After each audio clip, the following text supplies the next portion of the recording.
Donc en fait ici on a une pile à combustible. Ce système va permettre en fait de produire à partir d'eau de l'électricité. Comment ça fonctionne? Ici on a un système photochimique, donc à partir de cellules photovoltaïques et la lumière du soleil, enfin, c'est représenté comme ça. Oui. On va utiliser donc des panneaux solaires photovoltaïques pour produire de l'électricité qui va être mis en contact avec une membrane en platine. Exactement. Oui. En fait, le courant va circuler à travers. Et pourquoi est-ce qu'on prend donc du platine? Le platine, c'est un métaux qui est rare et qui est très cher, beaucoup plus cher que l'or. Très rare. Oui, très rare et très très cher. Et alors, on va l'utiliser comme catalyseur, c'est-à-dire que si on devait faire la réaction d'hydrolyse de l'eau sans catalyseur, il faudrait beaucoup plus d'énergie pour séparer l'hydrogène de l'oxygène, enfin l'hydrogène et l'oxygène d'une molécule d'eau.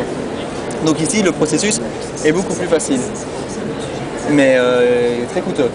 Donc à partir d'eau, donc une petite quantité d'eau est en contact avec la membrane, qui est sous tension grâce au panneau solaire. Ensuite, il va y avoir donc la décomposition de l'oxygène et de l'hydrogène.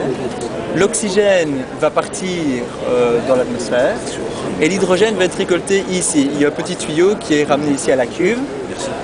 Alors, ici, la cuve, au fur et à mesure, se remplit d'hydrogène. En fait, d'abord, c'est l'eau qui est ici, et ensuite, l'eau est poussée par l'hydrogène. Donc, on va avoir une certaine pression d'hydrogène. L'hydrogène va pouvoir passer dans une autre membrane, donc qui est exactement la même, donc toujours du platine, où il va y avoir la réaction inverse de l'hydrolyse. Donc c'est-à-dire qu'on va faire réagir l'hydrogène avec l'oxygène de l'air. Donc l'oxygène de l'air est en contact avec la membrane. Et il va y avoir la production d'eau et d'énergie, donc de chaleur aussi. La forme d'énergie va être en fait sous forme d'électricité, des électrons, et qui vont circuler donc dans le circuit électrique ici pour aller alimenter un petit moteur. Donc ici c'est un petit processus.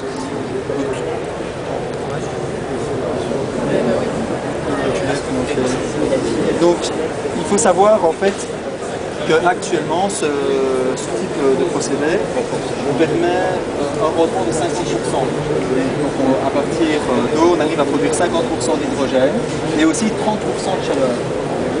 Grâce à cette chaleur, on peut produire un système de cogénération, donc c'est-à-dire on utilise la chaleur pour l'habitat par exemple, et à ce moment-là on arrive à 80% de rendement. Donc ce procédé est théoriquement très bon, mais le